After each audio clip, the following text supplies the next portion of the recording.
Stop for a moment, breathe, and prepare to hear something that, if Carl Sagan were here today, he might say, looking directly into your eyes, with that somewhat shy and curious smile that seemed to carry the weight of the entire universe. Stop memorizing. Yes, I know, it sounds almost like a provocation, especially if you grew up believing that learning meant repeating, memorizing, making endless summaries, or worse, trying to cram formulas into your head at 3 in the morning with the desperate hope that your brain wouldn't go on strike right at the time of the test. But here's the fun and ironic part. Maybe you've been learning the wrong way for years, and it's not your fault. Imagine the scene. You, a human being inhabiting a tiny blue dot lost in the cosmic vastness, trying to memorize entire paragraphs as if you were living in a world where knowledge was just an endless list of loose facts. Meanwhile, Carl Sagan, long ago, decades before anyone invented motivational videos, already said that learning is not about accumulating information. Learning is about exploring, connecting, savoring the mystery of things. And let's face it, there's something hilarious and tragic about realizing that we spend half our school life repeating the same study method our grandparents used in 1950, as if time hadn't passed, as if our minds hadn't evolved along with technology, science, and humanity itself. Now here's the surprise. Maybe, just maybe, you don't need to memorize almost anything to learn practically everything. And no, this isn't a cheap trick, nor a magic formula sold in a 5-second ad before the video starts. It's simply a change of perspective, a different way of looking at learning, a more human, more natural, more connected way of absorbing and transforming knowledge. It's the kind of insight that makes you think, why didn't anyone teach me this before? But don't worry, don't blame yourself for not discovering this on your own.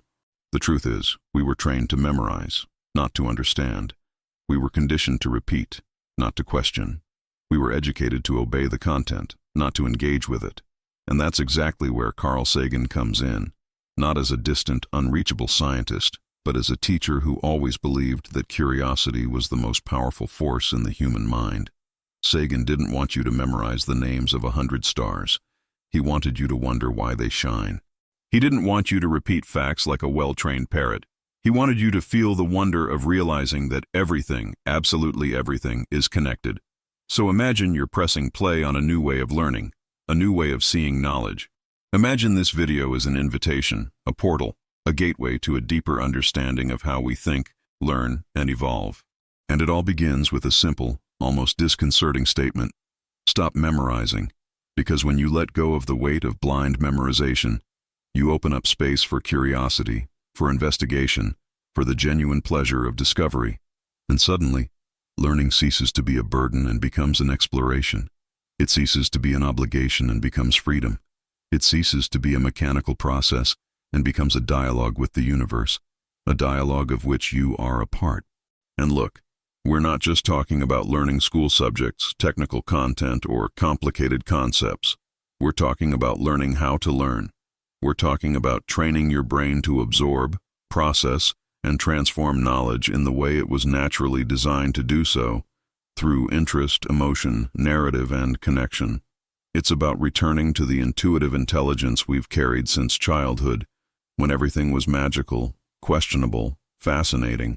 It's about rekindling that flame that, for some reason, the educational system tried to extinguish. So, before we dive into Carl Sagan's secret and the method that can literally change the way you learn anything, I want to leave you with a simple question. Are you ready to unlearn the old way and embrace a cosmic model of learning? Because if you are, this video could be the turning point you didn't know you were looking for. Comment below what frustrated you the most about trying to learn by rote. Let's start this journey together. The problem: why decorating doesn't work. Have you ever stopped to think about how strange it is that we spend years, literally years, memorizing things we forget a few days later? It seems like a cosmic joke, as if the universe were laughing at us while we try to cram information down the throat of a brain that, in fact, was never designed to work that way. And it's important to recognize this without guilt. After all, no one taught us how to learn. They only taught us how to memorize. They taught us how to repeat. They taught us how to memorize as if the goal were to transform each student into a kind of human flash drive, storing temporary data that would be automatically erased as soon as the test was over. But when we look honestly, we realize that pure and simple memorization doesn't work because it doesn't hold up, it doesn't connect, it doesn't create a real emotional or cognitive link with the content.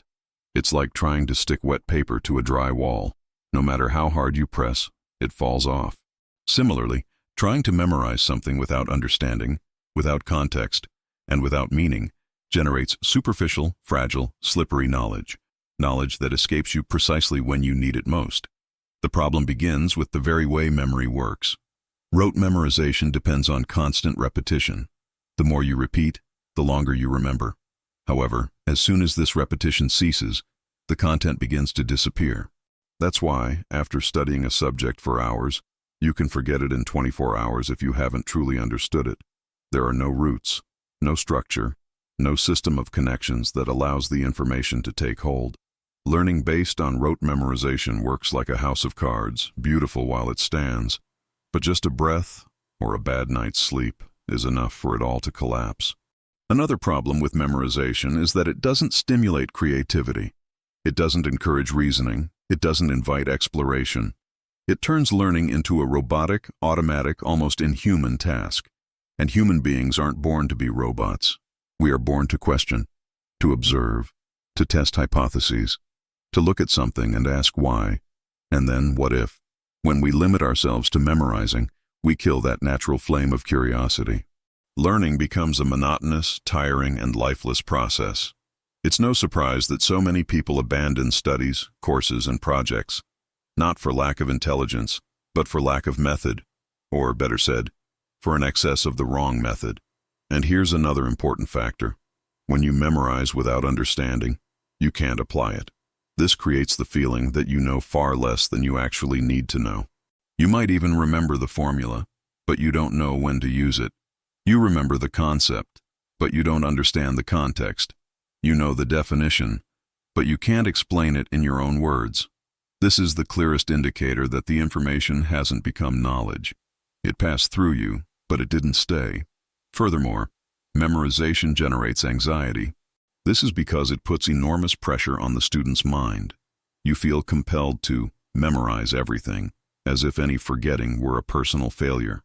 With each review, you realize you remember less than you would like, and this creates a vicious cycle of insecurity. Learning should be liberating, but the memorization method transforms it into a mental prison. You study out of obligation, not interest, out of fear, not curiosity. And as if all that weren't enough, there's an even deeper problem. Memorization disconnects you from the real world. When you learn by rote, knowledge doesn't connect with your life, your experiences, your perceptions. It remains isolated, floating, without practical use. And what isn't used, the brain understands as irrelevant. Therefore, it discards it.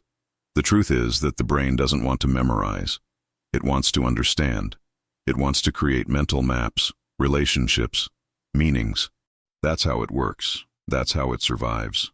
That's how it evolves. Carl Sagan understood this better than anyone. He knew that learning couldn't depend on blind repetition, because true knowledge is born from curiosity, wonder, and amazement. It's born when you understand how the pieces fit together, when you feel that the content is part of your life, when you realize that what you're learning helps answer a question you already carried within yourself. That's why memorization doesn't work. Not because you're incapable, but because that has never been the right way to learn. If you've been through this and agree that decorating is a trap, comment, "Enough with decorating," so I know we're on the same journey. Who was Carl Sagan, and why we should listen to him before delving into the method? We need to understand the mind behind this cosmic perspective on learning. Carl Sagan. And to do that, we need to go beyond the romantic image of the scientist in a brown suit gesturing before the stars. We need to look at the gigantic impact he had on how the world thinks, learns, and imagines. Carl Sagan was not just an astrophysicist. He was a translator of the universe, an interpreter between the cosmos and humanity, someone who looked at distant galaxies with the same tenderness with which he explained the atoms of a flower. And it is precisely this intellectual sensitivity that makes him one of the most important figures when we talk about learning. Sagan was born with an insatiable curiosity, a curiosity that was not arrogant, but humble. He didn't study to impress. He studied to understand, and that difference changes everything. He believed that knowledge only had real value when it could be shared, when it could illuminate other minds, when it could provoke that gleam in the eye of someone who finally understands something that previously seemed distant or complicated. During his life, Sagan published more than 600 scientific articles and more than 20 books, many of them written for the general public. He didn't want science to be an unreachable tower. He wanted it to be a bridge. Furthermore, Sagan was a professor at Cornell University, where he was known not only for his technical competence but also for his extraordinary ability to make his students fall in love with the subject matter. His colleagues said he had a rare skill, transforming complex subjects into accessible, exciting, and visually powerful stories. Imagine someone explaining black holes with the same fluency a storyteller uses to talk about heroes and epic journeys. That's how Sagan taught. That's how he captivated. And it's impossible to ignore the impact of that. But perhaps his most famous contribution was the series Cosmos, originally published in 1980, a work that not only marked generations, but completely redefined how science could be communicated. Cosmos, it wasn't just informative, it was poetic. It wasn't just technical, it was human. Sagan walked among the stars, not as a distant scientist, but as a guide, someone who took your hand and showed you that you, even as a tiny speck in the universe, were part of something infinitely larger, and at the same time made you feel important. This combination of cosmic humility and human greatness is what made Carl Sagan so special. Now, why should we listen to Sagan when the subject is learning? Because he understood something fundamental. Learning is not about accumulating data. It's about awakening a sense of wonder.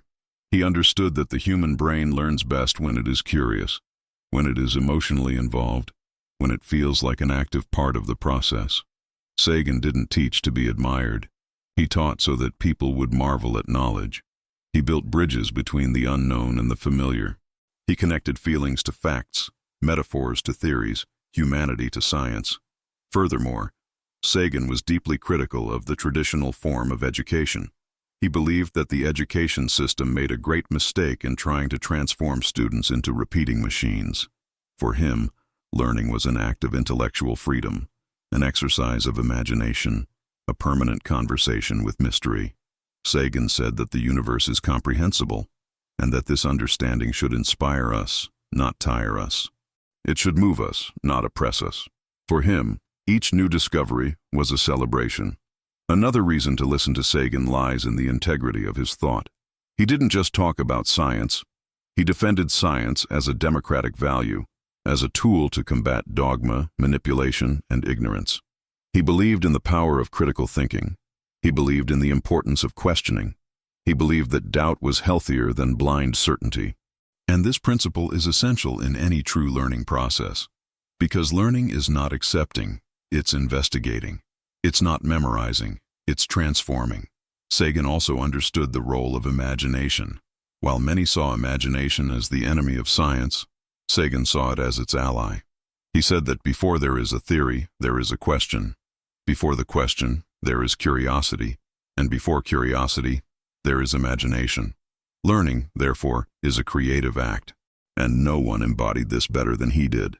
For all these reasons, his vision, his sensitivity, his scientific authority, his passion for teaching, Carl Sagan became a reference not only in science, but in learning. He didn't just want you to understand the universe. He wanted you to be fascinated by it. He wanted you to think like an explorer. And that's exactly why his method works. If Carl Sagan has ever inspired you in any way, comment, "I am made of stars," and let's continue this journey together. Carl Sagan's secret to learning anything. When we talk about Carl Sagan's secret to learning anything, many people imagine it's a complicated technique, an advanced scientific method, perhaps some strategy worthy of a space laboratory. But the truth is much simpler, much more human, and at the same time much more powerful than any complex formula. That's because Sagan's secret wasn't in memorize and yes, into dive.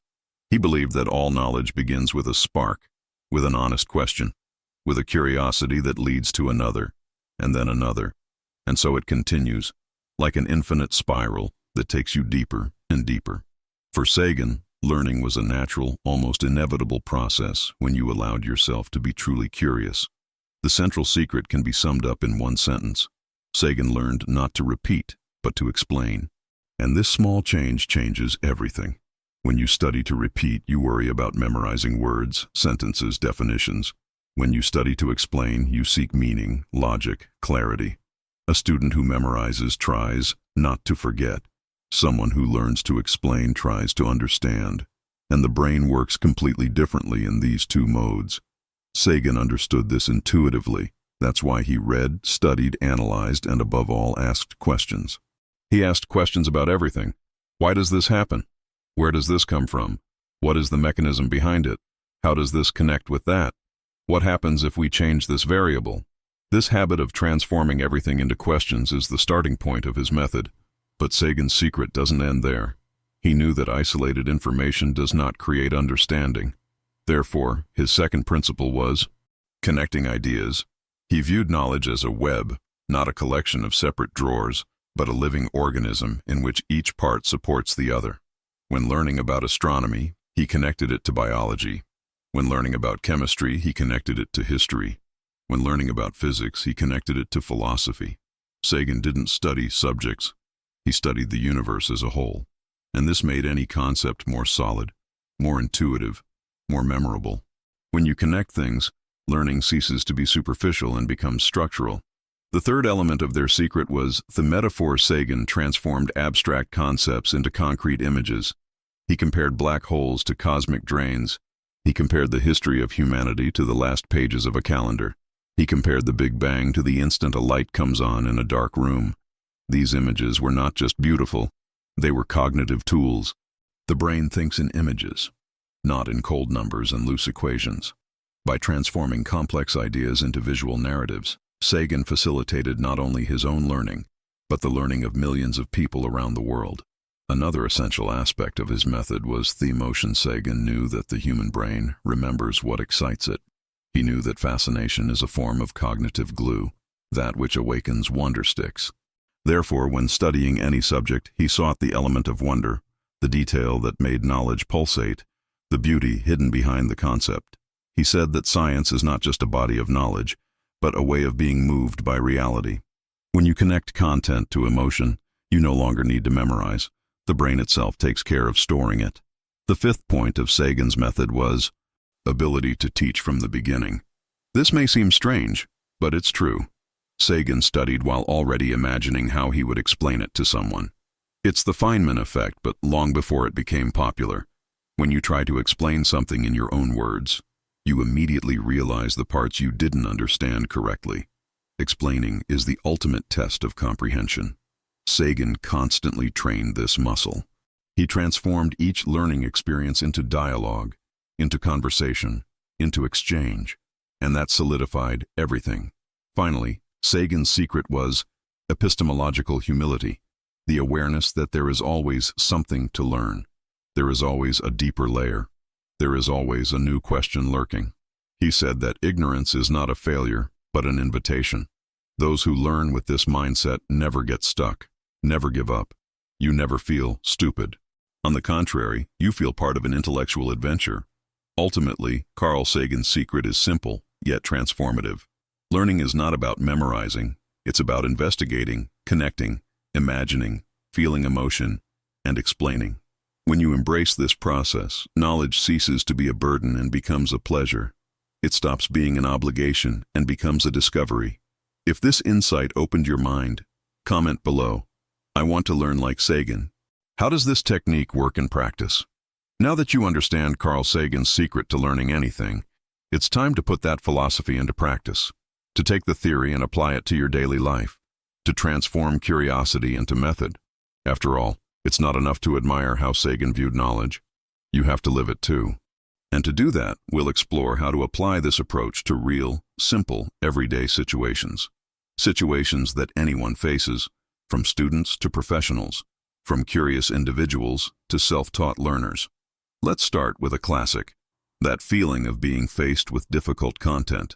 Imagine you're trying to learn physics, or programming, or English, or any other subject that seems too big. The traditional strategy would say, memorize this, learn this formula, repeat this concept several times.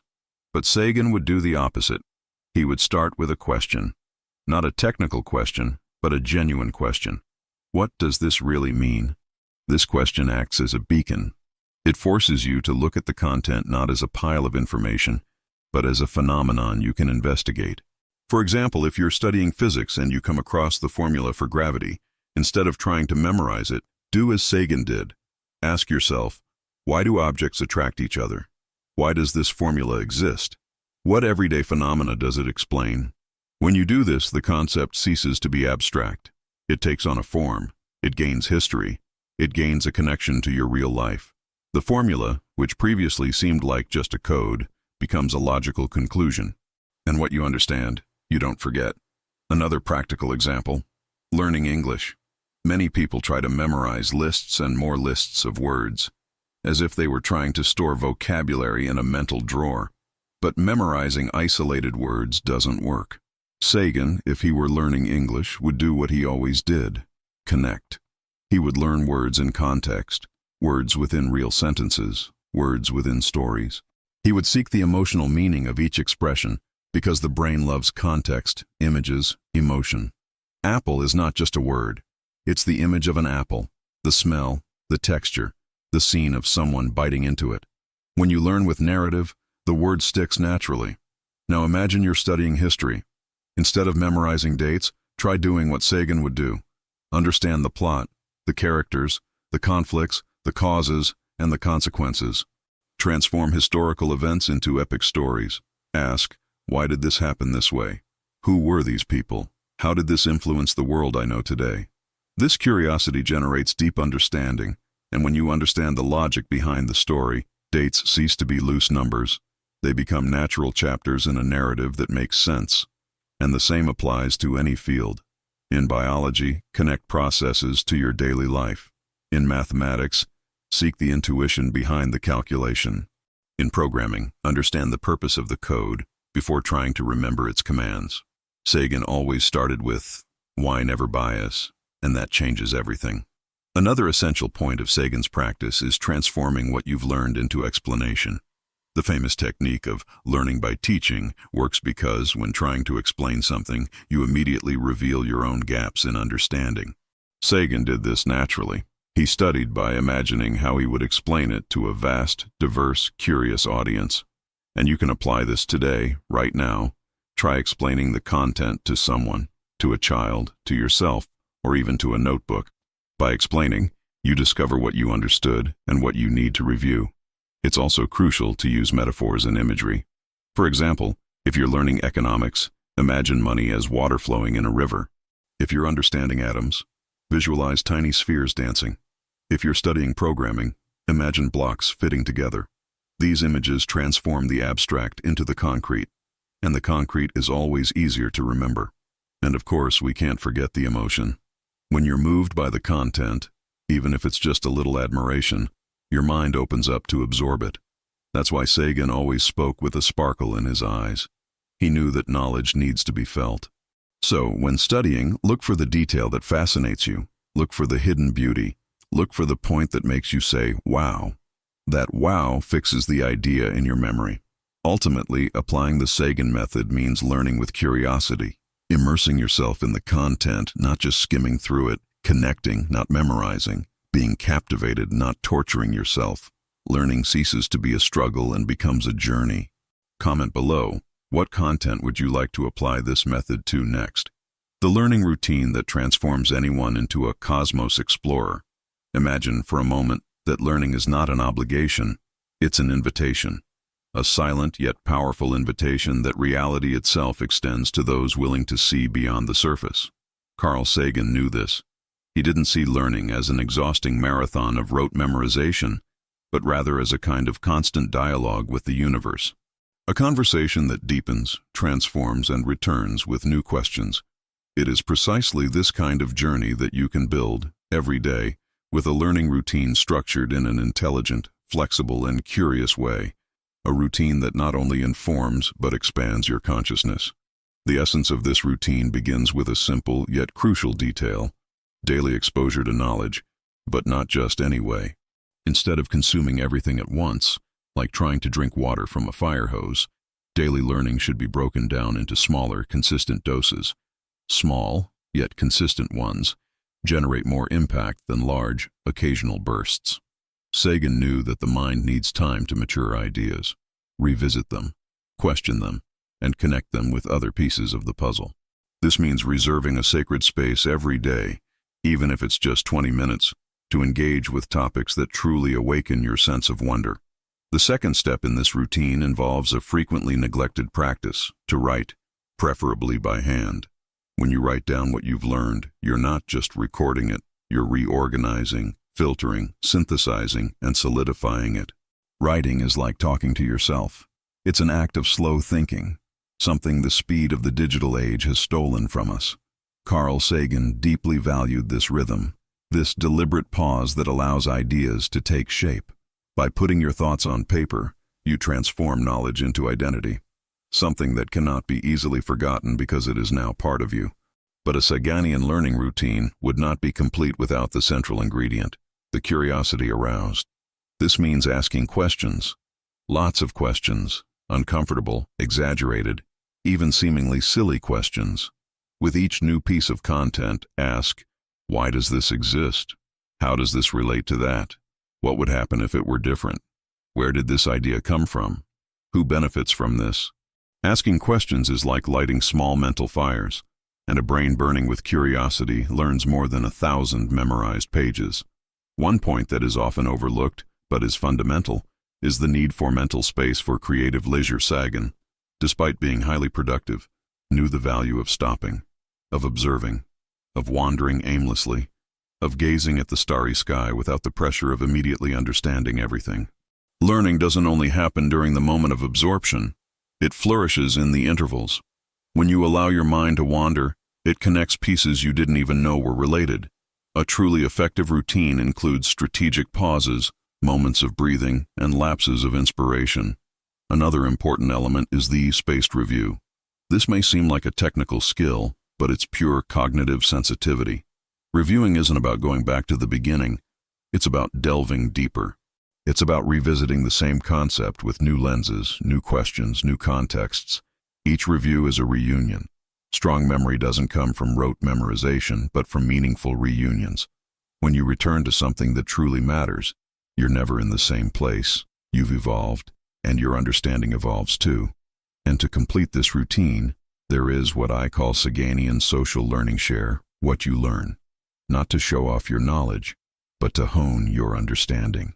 When you explain something to someone else, whether to a friend, your audience, or even to yourself aloud, you discover gaps in your understanding, gaps that wouldn't appear in silent thought alone. Carl Sagan was a master at sharing not just information, but enchantment. And that's only possible when you truly understand, feel, and integrate the knowledge. If you apply these elements daily, moderate exposure, reflective writing, thought-provoking questions, creative pauses, spaced revisions, and active sharing, you will not only learn more, you will learn better. You will learn in a way that expands, that transforms, that brings you closer to the best version of yourself. That inner explorer that Sagan always believed existed in all of us. If this routine resonated with you, comment below which of these steps you want to implement first, and why. Your thoughts might inspire others to get started too. How to apply Carl Sagan's secret to your life. Now, we've reached the crucial point, transforming everything we've discussed so far into concrete action. Not into beautiful theory, not into vague promises, but into real movement. Carl Sagan was never a proponent of intellectual passivity. He believed that knowledge only has value when it awakens something within us, and when that something pushes us toward new attitudes. Learning, in Sagan's view, is not a hobby, it's a lifestyle. And now you'll understand how to integrate this lifestyle into your daily life in a simple, powerful, and above all, sustainable way. The first step is to recapture the spirit of marvel, the same thing Sagan considered the essential fuel for any kind of lasting intelligence. But wonder is not a spontaneous act. It's a conscious choice. It means looking at the world without arrogance. It means admitting that you don't know everything, that there's always more to discover, that the universe is too vast to fit into the small certainties we carry. When you wake up with this attitude, the attitude of a perpetual student, Any daily task becomes an opportunity for expansion. Even the simple act of watching the steam rising from hot coffee becomes an invitation to question, imagine, investigate. Next, you need to develop the skill of choosing what to learn, and not just react to what appears. Today, we live submerged in stimuli. Millions of pieces of information compete for our attention all the time. Therefore, applying Sagan's secret requires deliberate filtering. Ask yourself, does this bring me closer to who I want to become? Does this knowledge align with my purpose? Does it awaken my real curiosity, or is it just noise? When you choose a clear focus, everything organizes itself internally. Learning ceases to be a chaotic storm and becomes a coordinated flow, almost a luminous trail that you yourself light. Another key point: accept intelligent slowness. Carl Sagan knew that profound ideas need time to take root. There's no point in trying to absorb everything quickly. Learning isn't a sprint, it's a journey. Moving slowly doesn't mean a lack of progress. It means you're looking at the details, understanding connections, perceiving nuances. Instead of blaming yourself for not learning something instantly, celebrate your perseverance. Each day of consistent dedication is infinitely more valuable than 10 hours of hurried effort. The human mind is like the cosmos, expansive, yes, but organized in its own rhythms. Now, let's talk about something Sagan mastered like few others: turning curiosity into action. It's not enough to ask. You need to investigate. It's not enough to imagine. You need to experiment. If you learned something new today, apply it immediately, even on a small scale. If you understood a concept, try to explain it. If you discovered a technique, test it. If you found an intriguing idea, research it further. Curiosity is the engine, but action is the fuel. It is in practical application that knowledge ceases to be mere memory and becomes transformation. And here's another powerful secret: share what you learn, not as an expert, but as an explorer. Sagan said that when you teach something, you learn twice. And he was right. By sharing, whether in a video, a text, a casual conversation, or even a personal note, you reaffirm what you've understood, identify gaps, and strengthen your own intellectual narrative. It's not about showing off wisdom. It's about creating an environment where learning flows, multiplies, and expands. And the more you do that, the more you become someone who inspires. But there is a critical point that ties everything together: emotional discipline. Deep learning requires dealing with frustration, with doubts, with moments when nothing makes sense. Sagan understood this. That's why he so strongly advocated scientific humility.